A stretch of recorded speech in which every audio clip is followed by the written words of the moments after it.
But if you're in America and you know that something's going to cost $10,000 and your insurance will cover $6,000 of it, and you've got to find another $4,000, do you wait?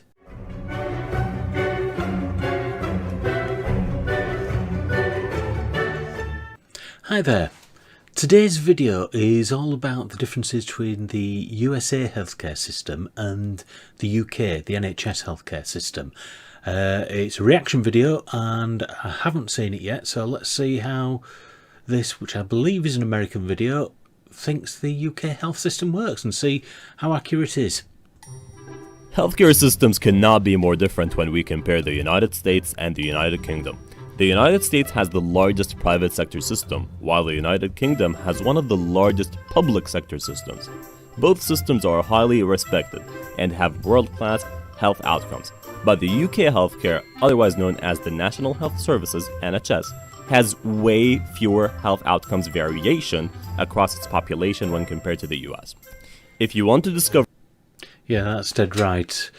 I've read this before, that the average life expectancy in the UK is 2 or 3 years better than the US, but everybody's covered, not just those who can afford insurance. So let's see what else it says. To discover the main differences between both systems, make sure that you stick around to the end of this video.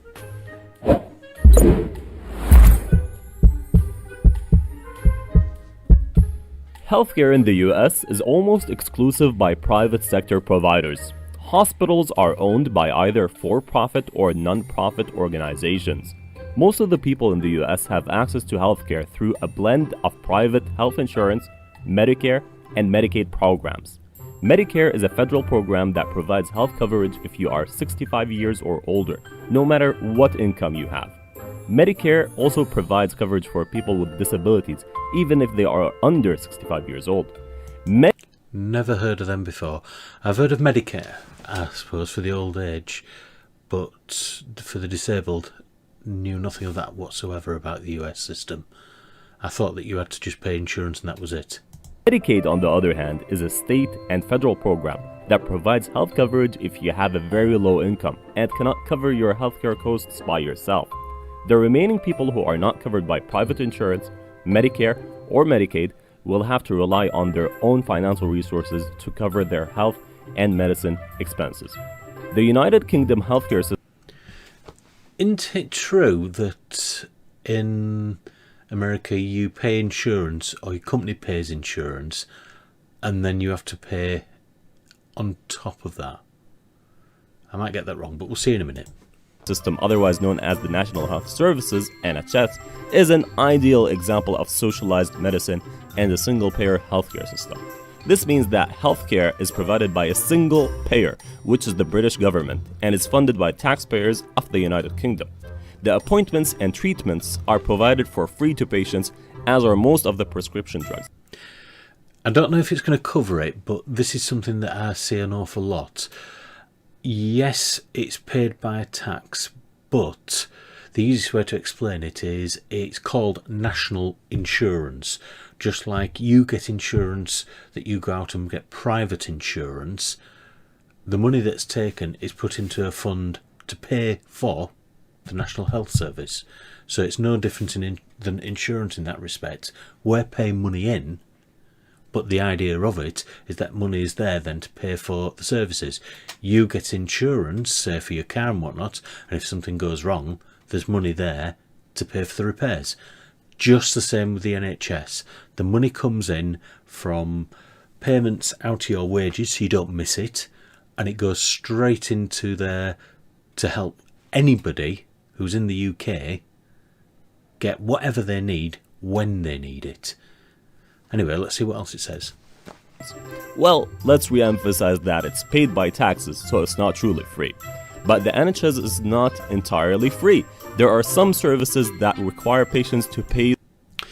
Yeah, it isn't free, as in the fact that you are paying your national insurance to cover it.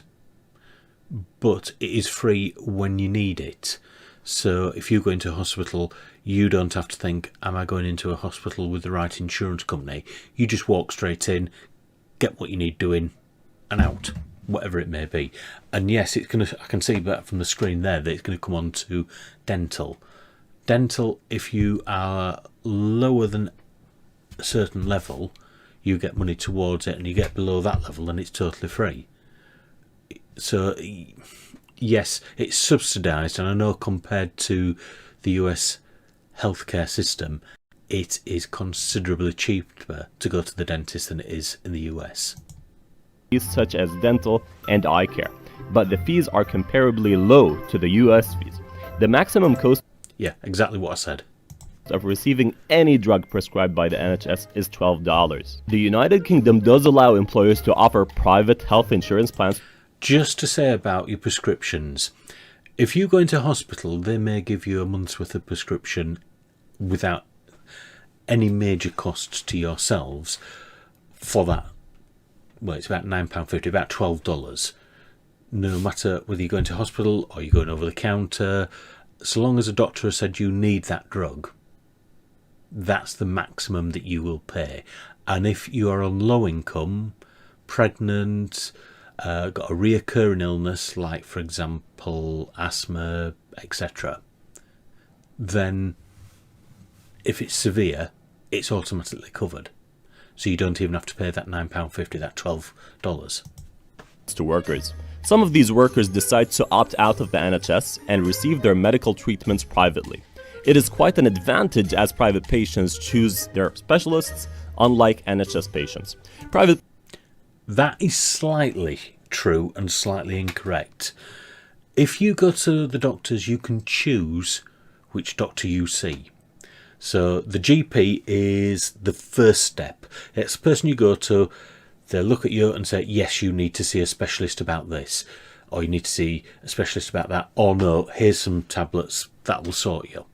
They will then feed you on to a specialist, and if you don't get on with that specialist, you can request another specialist and they'll find somebody else to deal with. So yes, you are to a certain degree limited on the specialists you can choose from. But I'd imagine if you went into an American hospital for emergency surgery, the last thing you're doing is choosing, I want somebody from a different hospital to come over. If you're wanting to deal with something that's recurring or cosmetic, then yes, I can understand that. But in the UK, the doctors that you get are aimed towards you, but if you can't get on with them, you can ask to go to a different doctor. That's fine. Patients also avoid waiting lists for non-emergency procedures, while NHS patients tend to wait for weeks or even months. Right, waiting lists. Big error that Americans have. Let's say that I was ill today. I phone up the doctor, I've got an upset stomach. He will say, right, bearing in mind with what's happening globally at the moment, he would make an appointment to see me in his surgery, or at the moment via phone, webcam, whatever's needed at the time, that day. Unless it doesn't fit in with your schedule, etc. If it's an emergency or you're feeling unwell and you need to see somebody quickly, you can do. There are exceptions where it's extremely busy and the ailment that you've got isn't major. I've stubbed my toe, I need somebody to look at it. Well, he's going to put you towards more the back of the list. You may be waiting a day or two to get an appointment that fits. I have heard of people waiting a week to get a specific doctor.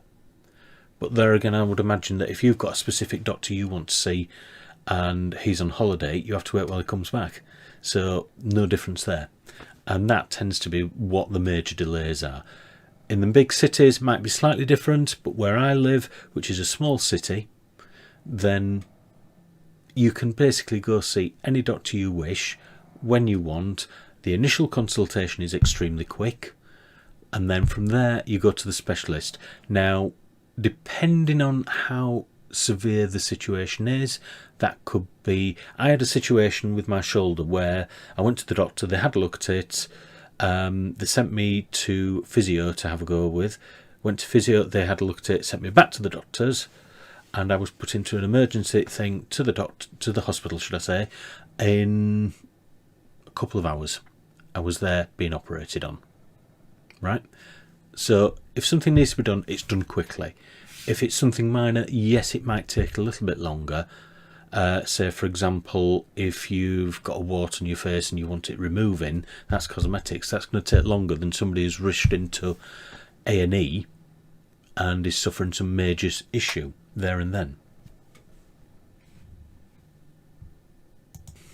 So let's have a look at that. When it comes to accessibility, NHS patients receive their primary care from general practitioners, which are referred to as GPs, who act as gatekeepers for secondary care.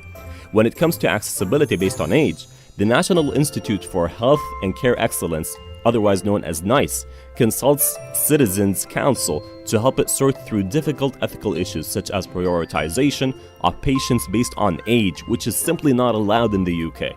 Patients of all ages should receive the same degree of access to the healthcare system. Now let's compare the US and UK. That is spot on that. NICE is like an independent body that double checks on things, makes sure things, and well, I suppose the phrase is nice, and they're working as they should do. So, for example, if you're 80 and you've got a cancer, they will go deal with you there and then, just as you were 20. You get the same care, the same thing, all the way through. UK healthcare system. The United States spends more on healthcare than any other country. When compared to the United Kingdom, the expenditures of the US healthcare system are approximately double the expenditures of healthcare system in the UK. It is worth mentioning that the United Kingdom's NHS services have a low cost when compared to other developed nations, according to the World. Yeah, from what I understand, we're roughly to the actual whole of the country, what each individual's paying in overall is about half of what you're paying in on insurance. That's roughly speaking. World Health Organization. UK spends around $4,000 per person, while the US spends $10,500 per person. That means that the United Kingdom spends around 9.8% of its GDP on healthcare, while the US spends 16.9%. That's a huge difference. But wait. Just think what extra you could buy with that amount.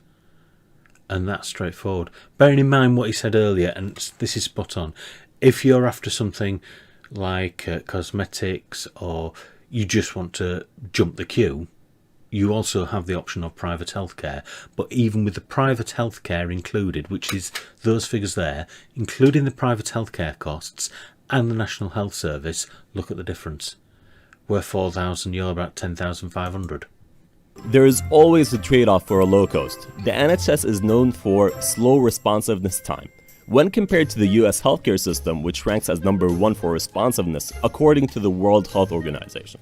The US healthcare system is responsible for populations' wants and needs. The UK healthcare is financially constrained, which will result. I would argue with that quite a lot. Yes, in the US I can see where you're going to pay for somebody, you're paying twice plus for somebody, they're going to come to you quickly. If you need dealing with, the National Health Service will deal with you there and then. There's no ifs or buts with that. If it's something that can wait, then the people who are prioritised are those who need medical help now.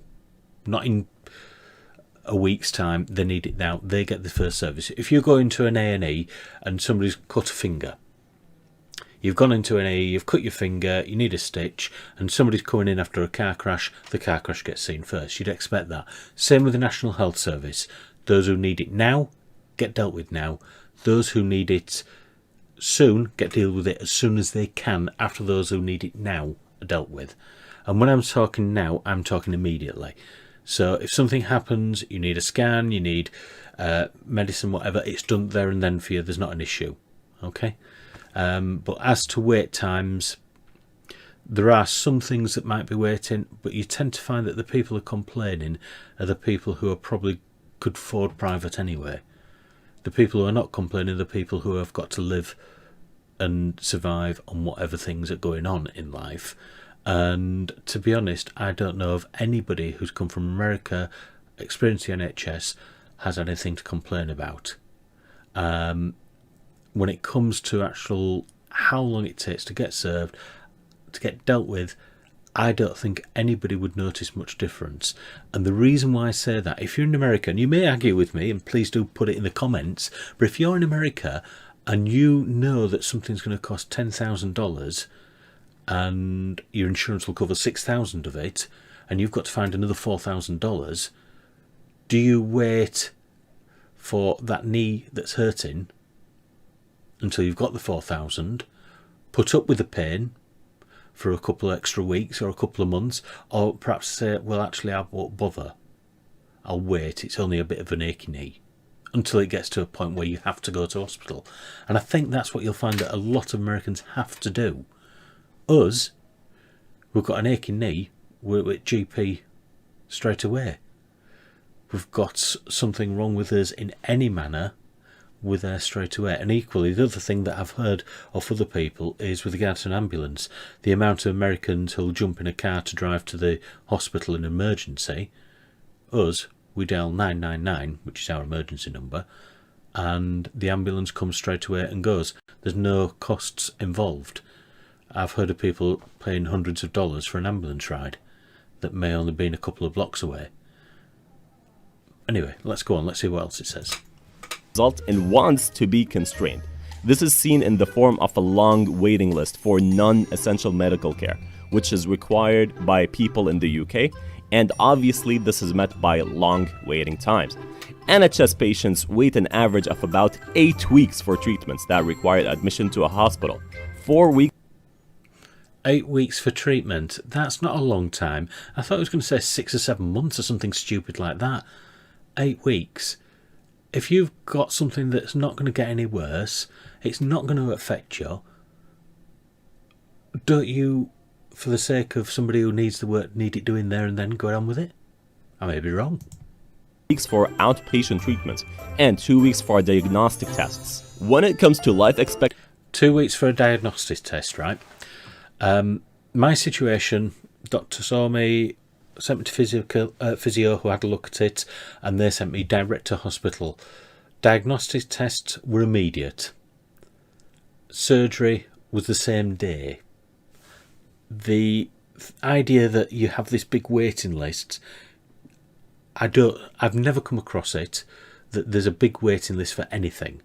8 weeks to me for something that's not essential, that's fine. As I say, I would imagine that many Americans would be in the situation where they have to wait. Simple as that. expectancy and infant mortality, the UK has a better ranking than the US. UK citizens have a longer life expectancy and lower infant mortality. In 2017, life expectancy in the UK was 2.7 years higher than in the US. And the infant mortality rate is lower in the United Kingdom, with 3.9 deaths per 1,000 live births, as opposed to 5.8 in the United States. Talking about births, I've heard how expensive some people have had to pay to have a baby, and then are charged to hold their baby in America. In the UK, you go in, you have your baby, you have whatever treatment is needed, C-section, whatever it may be, you have it. And there's no charge, there's no bill at the end of it. You have your baby, you hold your baby, when you're ready, you go home, after they've made sure that you're feeding and you're okay and the baby's okay. Okay? You stay 3, 4, 5 nights if you've had a C-section, whatever it may be, in hospital. Your first baby, you probably will stay those extra few nights. My wife, on the first one probably was. On the last one, it was a very short time. You know, so it depends on the person, you know, and equally it depends on what's happened to you. But I'd be interested in put in the comments if you've had medical treatment in America and how much it actually cost you. I'd be really interested to find that out.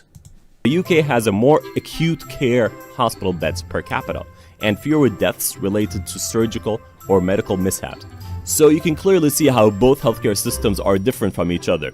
They both have pros and cons since they follow completely different philosophies.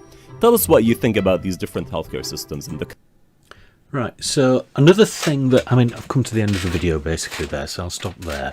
Another thing that, let's get back onto me so you see my ugly much. Another thing that I do tend to hear of people saying is that the healthcare cover what we actually do is different in the UK. Almost some Americans think that it's behind you. A lot of medical procedures that are used now were created within the US and the UK. A lot that you use in American hospitals are UK created. We are just as advanced. There might be the situation where a hospital in Leeds has certain equipment, and a hospital in Harrogate, which is 15-20 miles away, has different equipment, but they will have some of each. They may not have enough to do everything in one hospital, so if you need to go to another hospital, that facility is there.